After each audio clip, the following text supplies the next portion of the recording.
ça fait vraiment longtemps que tu es passionné par les huiles. Et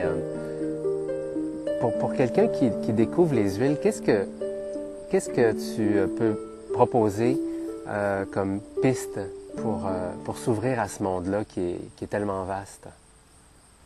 Évidemment, ça commencerait, à mon avis, par le nez, par laisser une place aux sentis. Il y a des livres, bien sûr, mais les livres, ils sentent rien. C'est bien important de toucher les plantes à travers l'odorat. Les huiles essentielles, c'est d'abord des substances aromatiques. Puis cet arôme-là a le don de nous connecter à la plante d'une manière spontanée, intuitive et instinctive, puis à nous-mêmes en même temps par le souffle puis le respire. Ça fait que l'odorat, c'est un sens que je trouve qui a besoin d'être privilégié, retrouvé, puis qui peut nous apporter énormément. Est-ce que ça vaut le coup d'aller fouiller pour en connaître plus sur les odeurs qui nous attirent, par exemple? Oui, c'est certain. C'est un deuxième temps, par exemple. Je pense qu'il faut faire place à notre senti, puis ensuite comprendre avec notre tête tous les autres avantages. Parce que les huiles, ils ont évidemment un rôle à jouer dans nos vies quotidiennes, concrètes, au niveau de la santé, au niveau du goût, au niveau de l'hygiène et du soin du corps. La majorité des gens vont contacter les huiles essentielles de temps à autre, à travers un bain, à quelque part. Quelles sont les autres applications que toi, tu privilégies dans ton quotidien? Bien, c'est presque gênant à dire, mais moi, j'en mets partout. C'est pas... on est en immersion. Ici, là, les huiles font partie de la vie quotidienne. J'en mets dans le lavage, j'en mets dans les aliments, je mets des hydrolats dans tout ce qu'on boit, dans les recettes. Puis évidemment, on se soigne avec. Puis on se fait des parfums, on crée des parfums quotidiennement comme d'autres jouent de la musique, là. C'est un intérêt qui est vraiment un petit peu partout dans nos vies. J'avais déjà lu qu'il y a des études en Europe qui démontraient qu'on guérissait la tuberculose, qu'on prévenait des maladies. Qu'est-ce que vous utilisez comme huile thérapeutique principalement? Ce que tu viens de mentionner là, c'est tout l'aspect voie respiratoire, pulmonaire, puis les sanatoriums étaient installés dans des forêts de conifères à l'époque des grandes de cette épidémie. Puis les conifères respirent des monoterpènes dans leur environnement. Ils ont cette capacité de nous aider dans tous les problèmes de voie respiratoire. Ça fait que déjà, nous autres ici au Québec, on est très riches dans ce genre de substances aromatiques. Puis on les sous-estime, on n'a pas connaissance, on n'a pas conscience du grand service qu'ils nous rendent quotidiennement dans notre environnement. Mais comment on peut les utiliser, les huiles des conifères? Bien, les conifères, quand on parle évidemment des fonctions pulmonaires, on a tout intérêt à les utiliser en diffusion, exactement comme pour recréer l'ambiance d'une forêt. Puis on a découvert aussi, ça c'est quelque chose d'intéressant à mentionner, on a découvert que en mariant à nouveau l'hydrolat, qui est l'eau de distillation, avec l'huile essentielle qu'on a extraite, en les remettant ensemble, ces deux aspects-là de la distillation, on a recréé vraiment l'arôme de la forêt, de la promenade en forêt. Parce que quand on sent une bouteille d'huile essentielle, ça sent bon le sapin. Mais quand on sent le mélange de l'hydrolat et de l'huile essentielle, on est dans le bois. Et ça, on peut le faire chez soi avec un diffuseur? Oui, c'est ça. Ou on a combiné des brumes, on a fait des brumes pour les gens qui n'ont pas un appareil qui est capable de diffuser ça. On a fait des brumes qui combinent l'hydrolat et l'huile essentielle pour recréer vraiment le tout. C'est fantastique comment c'est sucré, délicieux. Le sapin sent le sapin à 100%. Je serais curieux, Lucie, de te faire retourner dans tes premiers émois lorsque tu t'es ouverte aux huiles essentielles. Qu'est-ce qui, toi, est venu te parler le plus? Je dois dire que je suis une ex-scientifique ou une scientifique de culture. Puis l'aspect médicinal m'a vraiment accroché. Il y a ce côté aromatique. Moi, j'ai un fond, on aurait 3 personnalités. Il y a les sensitifs, qu'on pourrait dire les olfactifs, les visuels et les auditifs. Moi, je serais dans cette catégorie qui a le nez comme guide. Ça, c'est, mettons, le fondement de tempérament. Mais pour aborder le sujet des huiles essentielles dans nos vies, dans notre cheminement, ça a été la porte scientifique qui m'a le plus intéressée au début. C'était vraiment l'aspect thérapeutique, l'aspect molécules actives, les fonctions médicinales des huiles, ça m'a passionné. Puis ça me passionne encore. C'est un aide à la santé qui est extraordinaire. Puis je pense que les gens sont en train de le découvrir.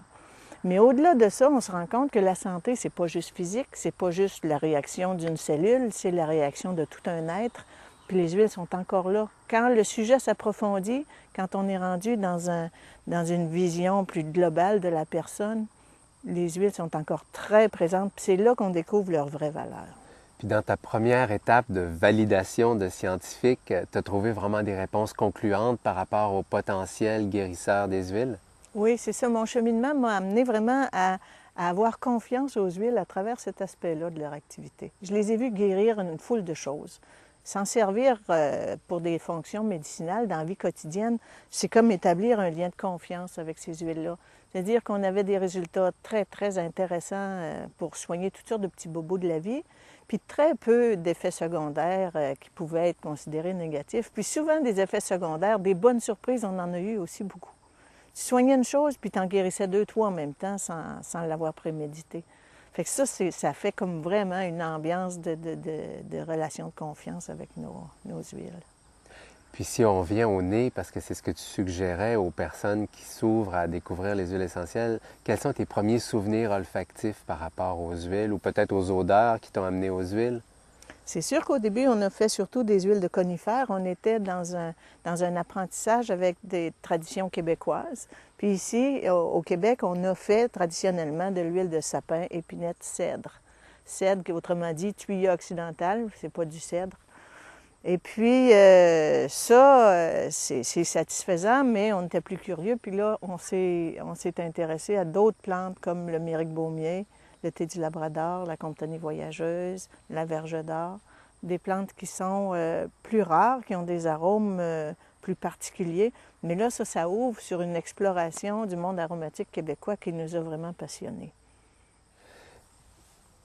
Tu as donc monté une entreprise à partir de cette passion-là et tu as attiré beaucoup de gens autour de toi. Est-ce que tu sens la réceptivité des gens se modifier par rapport à cette grande ouverture-là qu'apportent les huiles? Oui, je trouve que le changement est énorme. On a cheminé là-dedans par plaisir, puis ça ne nous dérangeait pas trop d'être peu nombreux. On faisait pour notre propre satisfaction, puis en même temps pour l'intégrité de cette démarche-là, qui est vraiment... qui peut avoir ses règles, puis que nous, on les accepte. Puis je ne croyais pas que le public en général allait s'ouvrir autant que maintenant. Maintenant, là, il y a réellement une découverte de ce monde aromatique par le grand public qui montre à quel point je pense, c'est requis. Les huiles essentielles sont nécessaires à notre santé, puis à notre évolution, puis même à notre plaisir de vivre. C'est vraiment, ça passe par là aussi, l'évolution. Eux autres, ils viennent à point dans cette démarche-là de prise de conscience, puis de prise de pouvoir aussi sur nos vies. Parce que quand on sait se soigner par soi-même, comme les herboristes, on a des gens très autonomes aussi sur le plan de la mentalité. Ils sont autodéterminés parce que très indépendants finalement, connaissant les ressources qui les entourent puis qui sont gratuites. Ça sécurise beaucoup dans un monde où on nous fait toutes sortes d'alarmes dans toutes sortes de sujets, là, la santé, l'environnement, etc. Est-ce que tu dirais qu'on peut cheminer vite quand on s'ouvre à ça ou on a besoin d'aide, de formation, de lecture ou qu'on peut être simplement guidé par son intuition? Je pense que tout est bon parce qu'on est constitué d'un ensemble d'aspects, nous autres même, là, en tant qu'êtres humains. Puis le côté rationnel, mental, puis qui a besoin de raisonner la chose, il va être satisfait. Le côté scientifique va être satisfait par les huiles. Tu sais, il y a tout un domaine de science, là, qui est fort intéressant, que les scientifiques ne dédaigneront pas ça éternellement. Déjà, il y en a beaucoup qui s'intéressent à ça, qui connaissent les recherches fondamentales qui nous indiquent qu'on va pouvoir soigner beaucoup de choses avec ça, venir en aide à la santé avec des très bonnes solutions, scientifiquement démontrées, prouvées, bien assises sur des réalités concrètes. Mais au-delà de ça, il y a l'aspect agréable de la chose. J'en connais pas beaucoup qui tombent en amour avec leurs médicaments, sauf s'ils utilisent des huiles essentielles comme médicaments. On a vraiment le plaisir de se soigner avec quelque chose de naturel et d'agréable quand on utilise les huiles. C'est sûr que moi, je suis sensible à l'odeur, mais il y en a beaucoup qui découvrent ça comme une façon d'être en santé agréablement. Il n'y a pas de sacrifice. On entend de plus en plus parler d'énergie et les huiles sont la substance énergétique par excellence puisque c'est un concentré de vie. Comment tu le vis, ce rapport avec l'énergie des huiles quotidiennement? Bien, c'est la découverte. C'est ça, la plus merveilleuse découverte de tout le cheminement, c'est de se rendre compte que au début, on croit que ça répond à un besoin physique, que c'est intéressant sur le plan médicinal. Ensuite, on se rend compte qu'on les aime, qu'on prend plaisir. Ça satisfait le cœur et l'émotion qui est en nous. Puis, on se rend compte un petit peu plus loin que c'est pas seulement ces deux aspects-là, il y a aussi le troisième qui est le côté énergétique qui touche notre corps spirituel.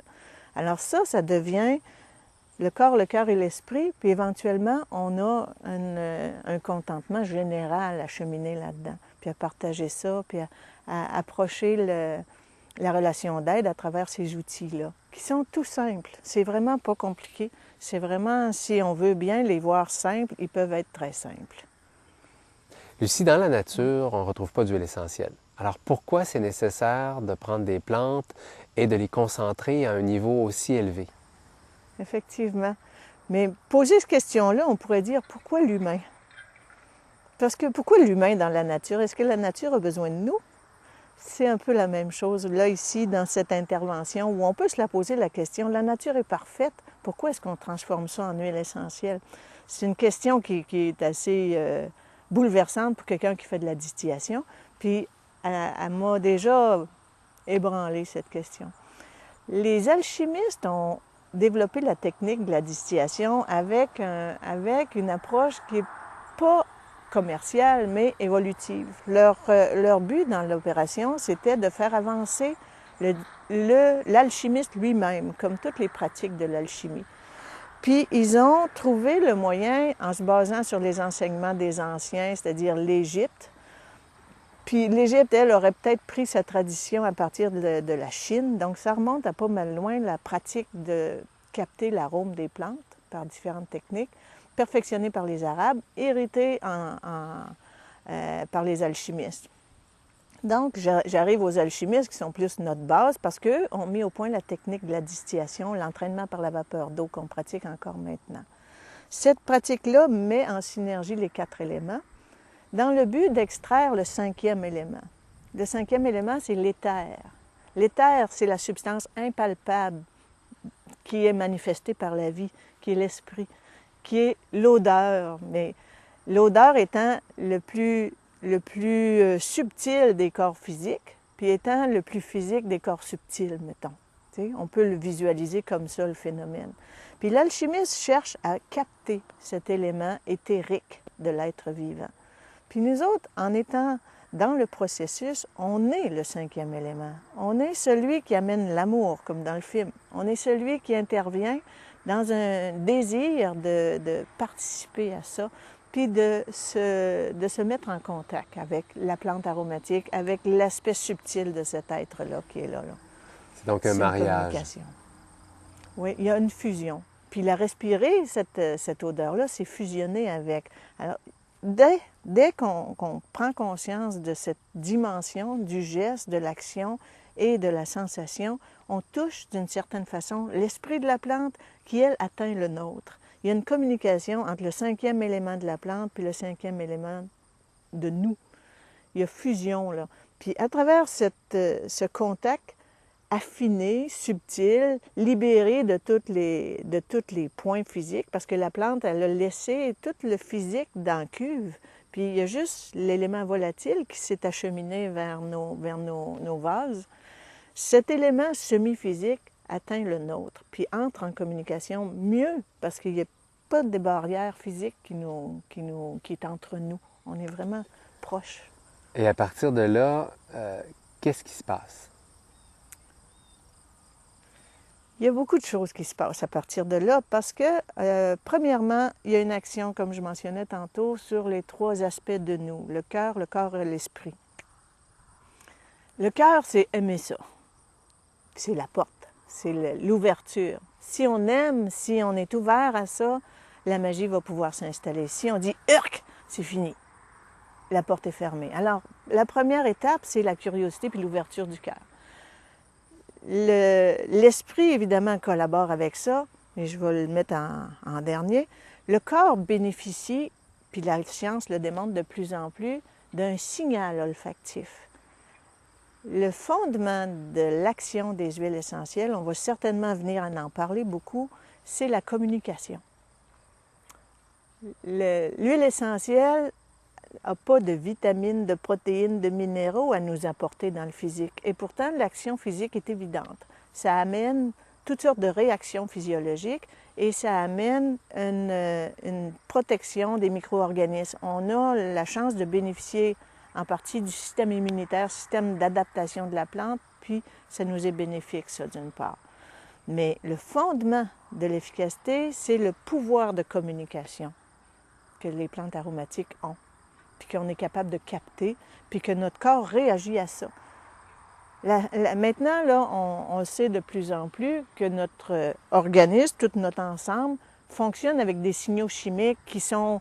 Le corps est doté de senseurs qui réagissent à des baisses de substances et qui donnent le signal d'en fabriquer. Tu sais, c'est tout un système de signal chimique qui fait fonctionner notre physiologie.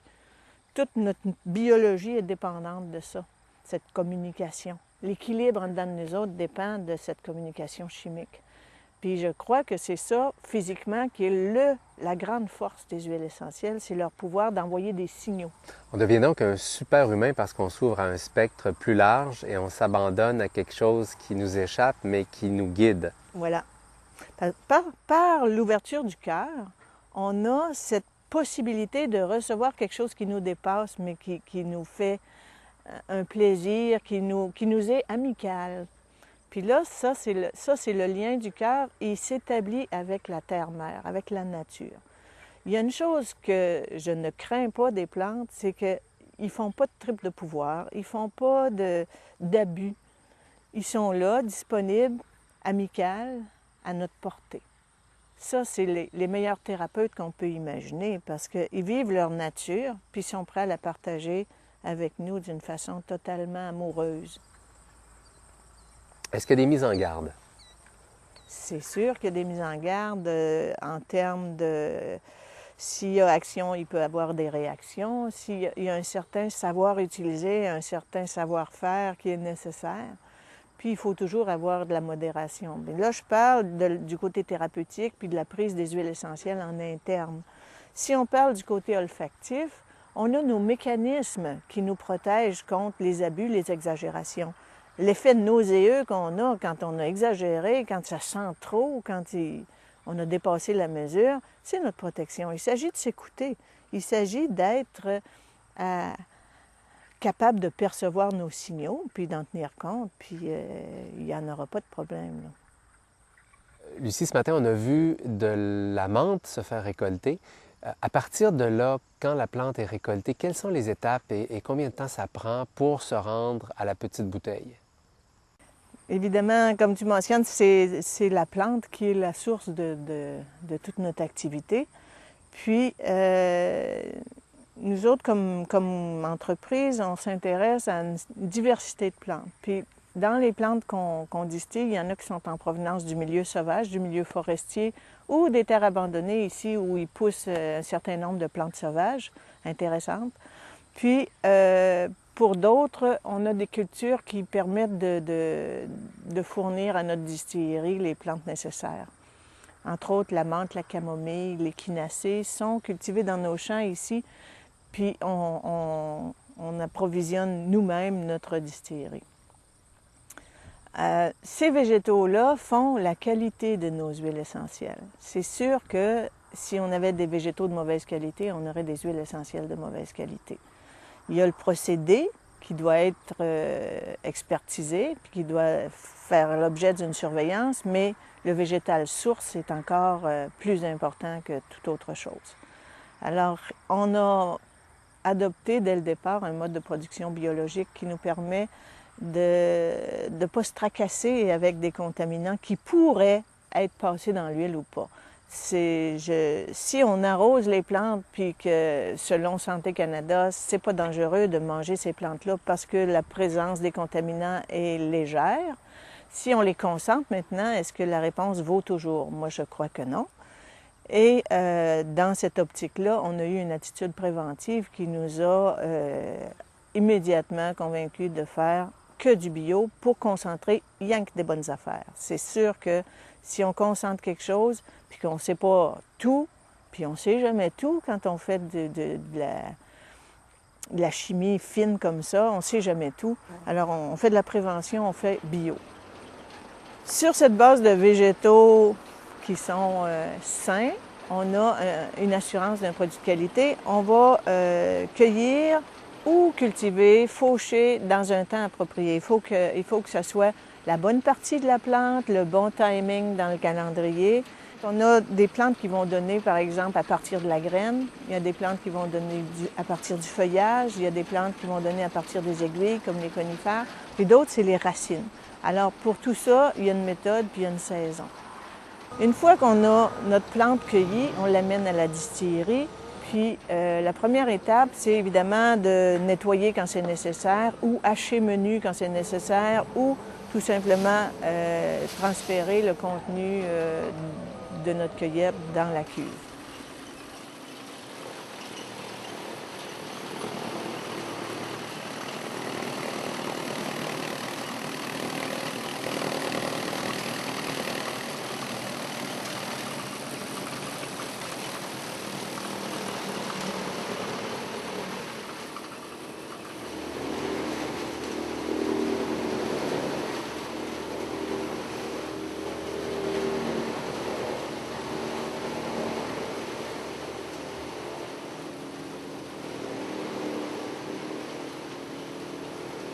Une fois que la cuve est remplie d'un matériel de bonne qualité, on va fermer la cuve, puis c'est comme un presto. C'est un peu le principe d'un café expresso. La vapeur d'eau va être injectée dans un double fond de la cuve, va ensuite traverser le végétal un peu comme un expresso pour se faire collecter dans le chapiteau. Le chapiteau, c'est comme un entonnoir à l'envers qui capte les vapeurs aromatiques, les transfère vers le condenseur. Le condenseur, c'est un échangeur de chaleur où les tuyaux de vapeur baignent dans un bassin d'eau froide qui circule tout le temps et qui va assurer qu'on va rendre liquide les affaires qui sont gazeuses. Ce qu'on a capté est gazeux, évidemment, c'est de la vapeur aromatique et on liquéfie le tout. Quand c'est condensé, c'est acheminé dans ce qu'on appelle un vase florentin. Le vase florentin va tout simplement décanter l'eau sur l'huile, l'inverse, l'huile sur l'eau, par différence de densité, tout simplement. On parlait d'énergie des huiles tout à l'heure. Il y a toutes sortes de fonctions qu'on a envie de stimuler. Je me rappelle d'avoir vu des publicités de parfums qui font tomber en amour et toutes sortes d'utilisations pour les odeurs que le commerce a utilisées. Mais toi, par rapport aux huiles, est-ce que tu vois des zones spécifiques du corps où elles agissent avec force? Oui, c'est ça. C'est ce qui est intéressant quand on découvre l'aspect énergétique des huiles, c'est de se rendre compte qu'elles ont toutes sortes de taux vibratoires qui vont les amener à entrer en relation avec nous à travers des vibrations. Si on compare par exemple les couleurs de la nature, tu as l'arc-en-ciel puis tu as le spectre lumineux qui correspond à différentes longueurs d'onde. Les huiles, les odeurs ont un peu ce genre de caractéristiques qu'on pourrait exprimer en couleurs. On pourrait dire qu'il y a des huiles jaunes, il y a des huiles rouges, il y a des huiles bleues, des huiles violettes, des huiles dorées qui ont une répercussion, une influence sur les spectres correspondants chez nous. Ils viennent faire vibrer cette longueur d'onde chez nous. Nous aussi, on les contient toutes les couleurs de l'arc-en-ciel dans notre rayonnement global. comme la terre-mère, la nature rayonne de toutes les couleurs de l'arc-en-ciel, les plantes, elles, sont capables de venir vibrer de couleurs spécifiques. Alors, ils peuvent entrer dans une thérapie, ils peuvent entrer dans un support pour ramener des équilibres qui ont été perturbés. On peut faire appel à ces odeurs-là pour soutenir, mettons, une forme d'énergie qu'on a un peu en déficience. Le rôle est un rôle de renforcement. Par exemple, si quelqu'un se sent fatigué, nerveux, quelles seraient les huiles qui vont l'amener dans plus de paix? On a des huiles qui correspondent à l'énergie vitale, qui vont être qui vont avoir une dynamique physique, une couleur rouge comme énergie, par exemple. Si je vous mentionne la cannelle, vous allez savoir tout de suite que la cannelle, c'est rouge comme énergie, c'est chaud, c'est piquant, ça accélère le rythme cardiaque, ça donne un boost à l'énergie vitale. Alors ça, c'est une huile qui vient renforcer le chakra de la base, la vitalité physique. Il y a d'autres huiles comme le laurier, par exemple, qui est un parfum plus jaune, qui va s'adresser au plexus solaire, qui va venir renforcer l'énergie jaune du plexus solaire. Chacune, on pourrait faire tout le spectre des couleurs, puis associer à ça une huile essentielle spécifique qui vient en renforcement de ce type d'énergie. Tout ça s'explique par une relation avec la terre-mère qui s'établit à travers des choses qu'on aime, tout simplement.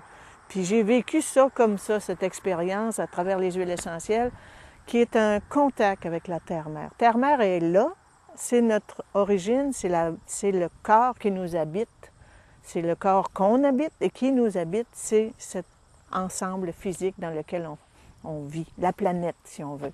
Cette planète communique avec nous d'une manière privilégiée à travers les odeurs, à travers cette relation avec les plantes. Lucie, depuis tout à l'heure, on a des conversations, je dirais, de haut vol. Pour quelqu'un qui est bien dans le concret, par exemple, je pense à un copain camionneur qui fait des longues heures, qui doit vivre beaucoup de fatigue, qui est loin de chez lui. Quand il revient, il n'y a pas nécessairement beaucoup de temps. Qu'est-ce qui pourrait lui apporter plus de force, plus de centration, plus de joie dans son travail, dans les huiles, par exemple, quand on a un genre de vie actif comme celui-là? C'est sûr qu'il faut revenir à soi-même puis à son intérieur pour être centré. Puis ici, au Québec, on a un arbre extraordinaire pour ce genre de fonction-là, c'est la pruche. La pruche, elle est forte, verticale et solide. Puis elle nous amène à être de même. Quand on sent la pruche, quand on inhale une odeur de pruche, ça nous amène au cœur de nous-mêmes, dans un équilibre. Ça nous ramène dans notre verticalité, dans notre grande. Ça nous remet dans nos souliers. C'est une très bonne huile de façon générale pour être centré. Et on peut la mettre dans ses mains, sur le visage? Oui, un bon truc facile, c'est de appliquer l'huile dans le creux de la main. J'ai une petite trousse ici, là. On prend celle du moment, en l'occurrence la rouge, qui va nous permettre de toucher terre. Celle-ci, elle est dans une énergie rouge, une énergie vitalité. Un camionneur a intérêt aussi de temps en temps, il a été sur des pneus de caoutchouc, dégradé toute la journée. Probablement qu'une touche avec la terre va être bénéfique. Centrée et enracinée. Ça, c'est la racine. L'odeur rouge, le parfum rouge nous amène dans cette réalité physique qu'on habite, puis qui nous constitue aussi, là. Lucie, est-ce qu'il y a une odeur que tu préfères par-dessus toutes les autres? Oh, c'est difficile. Je me suis posé la question parce que ça dépend quand. Puis j'avoue que j'en aime beaucoup. Ce n'est pas qui sont mon odeur particulière, là. J'aime beaucoup la rose, mais j'y ai recours surtout pour des raisons d'harmonie, la recherche d'harmonie, la guérison du cœur. La rose m'est très précieuse. La bergamote est une magnifique odeur d'agrumes qui a un certain côté fleuri, très, très harmonieux, très délicieux. Le sapin est fantastique. Le sapin, sans prétention, notre magnifique sapin, Il est le symbole du lien ciel-terre qui est lumineux, joyeux, sans cérémonie. Il est très québécois, je dirais, parce qu'il correspond à l'image que je me fais du Québec idéal ou du Québécois parfait, ce genre de monde-là. Là. Plus le sapin que l'épinette ou la pruche, ou c'est Oui, des plus variations? le sapin parce qu'il y a une odeur plus pure, il y a une odeur plus éthérée. Je trouve qu'il est vraiment léger, souriant, facile. Il n'est pas compliqué. Il est vraiment pas compliqué. Il stimule énormément le chakra de la couronne. Il fait un pétillement de liqueur sur le dessus de la tête qui est vraiment agréable. Il est pétillant, joyeux. Il y a un côté vraiment simple, là, sans cérémonie. Là. Comme support au cheminement personnel, bon, on peut utiliser toutes sortes d'outils, que ce soit le contact avec la nature, consulter ou encore méditer.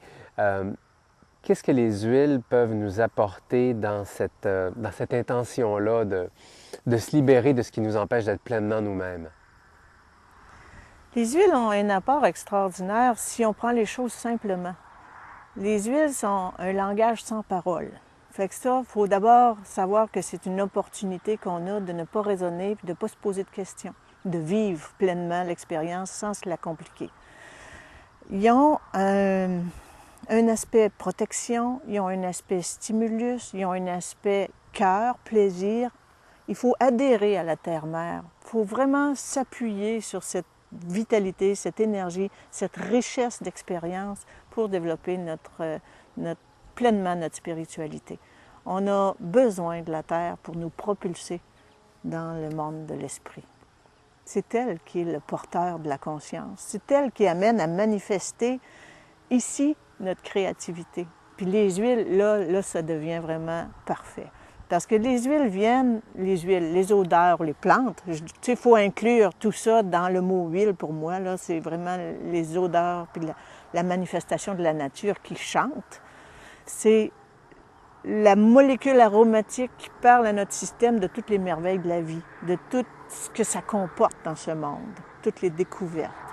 Puis notre propre potentiel là-dedans peut s'extérioriser, s'émanciper de toutes nos limites. Donc plus on se laisse guider, plus on peut faire des découvertes surprenantes. Et généralement, toutes ces découvertes-là se font sur nous-mêmes. Ce qu'on apprend, c'est à notre sujet. Ce qu'on apprend, c'est au sujet de nous-mêmes. Les choses les plus précieuses qui nous sont révélées, c'est des choses qui émergent de nous à travers une expérience qui est intérieure et extérieure. C'est un dialogue avec la nature qui s'établit par l'odorat, par la molécule aromatique, par le plaisir tout simplement qu'on a à toucher quelque chose qui est magnifique.